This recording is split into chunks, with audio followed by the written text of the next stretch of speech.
Halo semuanya, kembali bersama saya Robin. Kali ini topik kita adalah membuat software seperti text editor. Salah satu text editor yang terkenal di OS Windows adalah Notepad. Di Linux mungkin Gedit atau Nano ya. Tapi kali ini kita akan mencoba membuat aplikasi yang seperti Notepad dengan menggunakan RStudio Delphi. Saya mulai aja. Karena Notepad itu berbasis OS Windows, jadi saya menggunakan VCL Form. Multi-device Form itu mungkin untuk yang Android, iOS, macOS, yaitu dulu. Nah, kalau untuk Windows lebih disarankan menggunakan yang VCL Form. Jadi saya menggunakan bahasa program Delphi. Nah, jadi sebuah Notepad ini minimal memiliki sebuah form. Nah, jadi sebuah form ini akan saya coba mengganti namanya. Misalnya form editor atau form utama aja, atau form main misalnya. Oke, jadi begitu Notepad dibuka, ukurannya mungkin segini, ya boleh disesuaikan. Nah, yang pertama, nama aplikasi kita itu boleh saya beri nama, misalnya caption, misalnya text editor. Kemudian langkah selanjutnya kita akan membuat menu dan status bar. Nah, untuk status bar ini sendiri mungkin saya tidak membahas secara detail, karena untuk memperoleh informasi kolom dari status bar itu mungkin agak sulit, tetapi untuk informasi baris, informasi nama file, dan informasi informasi apakah file ini sudah tersimpan atau belum, itu bisa dilakukan di status bar. Jadi saya akan menambah status bar. Status bar bisa ditemukan di bagian Win32, tetapi biasanya saya tetap menggunakan cara ketik aja, status bar. Nah, status bar itu kalau kita masukkan ke dalam form, posisinya selalu di bawah. Posisinya selalu di bawah.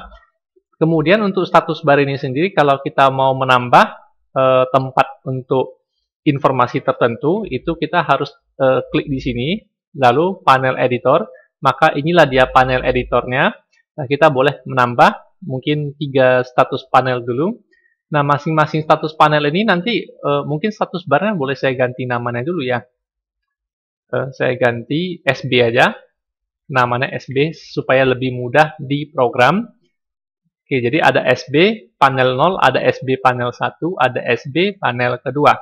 SB panel ke-1 ini nanti akan saya gunakan untuk informasi baris keberapa. Ya, baris keberapa. Informasi yang di sini, yang kedua, untuk panel ke-1 akan saya gunakan untuk informasi apakah statusnya sudah tersimpan atau belum, gitu ya, status. Kemudian apakah modified atau sudah modified atau sudah save gitu. Nah, kemudian yang ini akan saya coba dengan menggunakan nama file. Nah, kemudian kita coba dengan menambahkan menu, karena Notepad itu juga punya menu ya. Jadi main menu. Nah, merancang main menu akan saya lakukan dengan cepat. Bagi yang ketinggalan boleh pause videonya. Jadi langsung pilih dan klik di sini. Jadi main menu itu tidak langsung nampak tampilan interface-nya di form kita. Itu main menu itu boleh sembarangan diletakkan. Ya, boleh sembarangan diletakkan begini. Nah, nama main menu mungkin boleh diganti main menu saja, atau menu utama, atau apalah nama yang mau digunakan. Nah, untuk merancang menu seperti yang ada di Notepad, mungkin saya akan menyiru File, Edit, dan Help saja. Jadi, saya akan double klik di menu ini. Nah, saya diberikan menu editor. Saya boleh edit di bagian caption. Berikan file. Kenapa saya gunakan tanda dan? Agar supaya saya tekan tombol Alt, tanda garis di bawah F ini muncul. Artinya, saya boleh menekan Alt F untuk memunculkan menu file tanpa menggunakan mouse ya. Ini menu edit. Jadi bernama dan edit. Kemudian sebelahnya adalah misalnya help. Help. Kemudian di menu help ini akan saya buat misalnya about aja. Ya, about. Oke. Kemudian edit akan saya bedakan cut copy paste dulu. Cut copy paste lalu font dan color. Mungkin back color dan for color ya. Jadi saya akan coba dengan cut. Biasanya cut di huruf T. Kemudian cut itu di bawah cut adalah copy. Kemudian di copy adalah paste. Kemudian di bawah ini saya akan membuat garis, berikan aja tanda kurang, otomatis tanda garisnya itu muncul sendiri ya. Nah, kemudian di sini akan saya buat mengganti font. Kemudian di sini akan saya buat mengganti font color. Font color. Kemudian di sini akan saya ganti menjadi back color. Ya, back color warna latar. Oke, kemudian ini menu file. File itu ada new, kemudian ada menu open, kemudian ada menu save as, save dulu, kemudian ada menu save as. Jadi merancang menu sangat mudah ya di Delphi ini ya. Kemudian setelah itu mungkin saya boleh buat garis lagi. Di bawah garis mungkin fitur print. Meskipun nanti kita tidak membuat print. Kemudian di bawah print adalah exit atau keluar dari program. Nah, jadi hal yang lupa kita perhatikan adalah nama-nama menu. Oke, nama menu ya. Nah, jadi nama menu kita itu help 1, edit 1, wah namanya sangat jelek sekali ya. About 1, jadi saya biasanya menggunakan nama MN, awalan MN, about. Di sini saya gunakan awalan MN help. Di sini saya menggunakan nama MN edit. Di sini saya menggunakan MN cut. Di sini saya menggunakan MN copy. Di sini saya menggunakan MN paste. Di sini saya menggunakan MN font. Jadi nama-nama menu disarankan untuk diganti. Di sini MN font color. Di sini namanya MN back color. Ini nama menunya adalah MN file. Di sini menu MN new. Di sini menu MN open. Yang ini MN save. Yang ini MN save as. Kemudian yang ini adalah MN print. Selanjutnya ini adalah MN exit. Oke. Nah, hal kedua adalah masalah di shortcut. New boleh saya pasang shortcutnya adalah Ctrl N. Ctrl N, di mana huruf N-nya? Oke, open boleh menggunakan Ctrl O, save boleh menggunakan Ctrl S, save as tidak ada menu biasanya, shortcut. Print dengan menggunakan Ctrl P biasanya, ya. Kemudian exit biasanya tidak menggunakan menu sih, nah, jadi langsung aja, karena di exit ini sendiri boleh tekan Alt F4 biasanya kalau di Windows. Nah, about ini saya boleh menggunakan Ctrl F1 mungkin ya. Ctrl F1 kalau ada.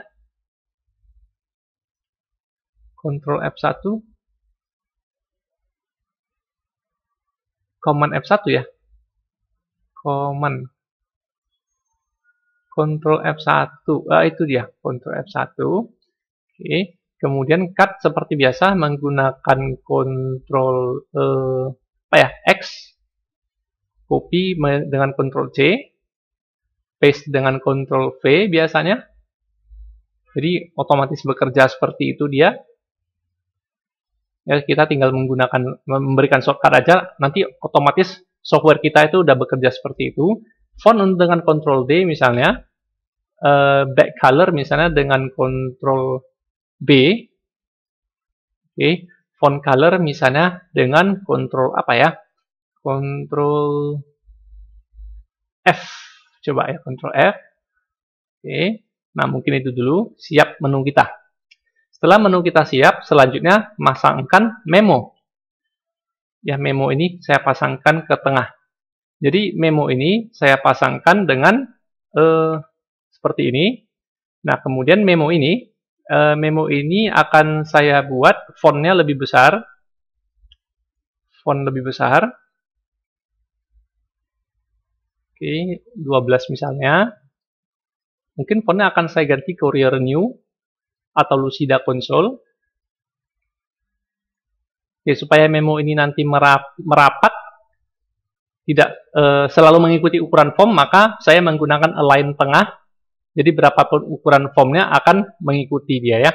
Nah, jadi untuk memo ini sendiri, memo ini saya boleh mengganti itemsnya items, line ya, di sini lines bukan items, ini dihapus saja supaya notepad kita benar-benar kosong. Oke, nah jadi untuk beberapa hal kita set di sini, saya set dulu, nanti di video ini ada part 2-nya. Jadi part 2 nanti kita lebih ke coding dan menggunakan kotak dialog. Yang part pertama kita menggunakan fiturnya dulu. Jadi coba saya save project ini.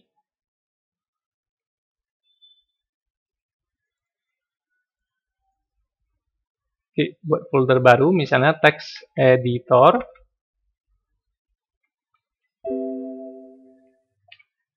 Oke, ini namanya form main. Ini bernama text editor, nama projectnya text editor. Lalu kita coba jalankan. Oke, inilah dia text editor kita. Nah, untuk memogram ini nanti di sesi kedua, tapi kali ini saya akan menyelesaikan cut copy paste dan help dulu ya. Cut copy paste dan help dulu. Di sesi 2 kita akan belajar membuat kotak dialog open, save, print, font, dan lain-lain. Oke, ayo. Nah, selanjutnya untuk cut copy paste ini sendiri tidak begitu sulit ya. Kita boleh buka main menunya, panggil menu cut. Nah, memo itu kita kan ketik editornya di memo ya. Nah, memo itu memiliki fitur ya, cut to clipboard. Nah, jadi udah ada fiturnya, tinggal panggil aja. Jadi copy itu juga sama, boleh panggil memo titik copy to clipboard. Kemudian untuk kemudian untuk paste ini sendiri tidak sulit ya, panggil saja memo titik paste from clipboard. Jadi seperti itu ya. Menu saya tutup dulu. Oh, mungkin di about ya. Nah, kalau untuk about mungkin kita pakai kotak pesan aja. Memunculkan kotak pesan di Delphi tidak sulit. Panggil application titik message box. Nah, yang pertama apa namanya? Keterangannya apa ya? Keterangannya adalah misalnya program apa ya? Text editor demo version text editor. Saya masukkan nama saya by Robin. Nah, kemudian caption di sini adalah judulnya, misalnya about text editor. Nah, kemudian untuk flag ini, untuk informasi flag, nah itu ada banyak ya, tapi kali ini saya akan menggunakan MBOK saja atau MB information, MB icon information. Tapi nanti untuk message box ini akan saya bahas lebih lanjut ya. Coba.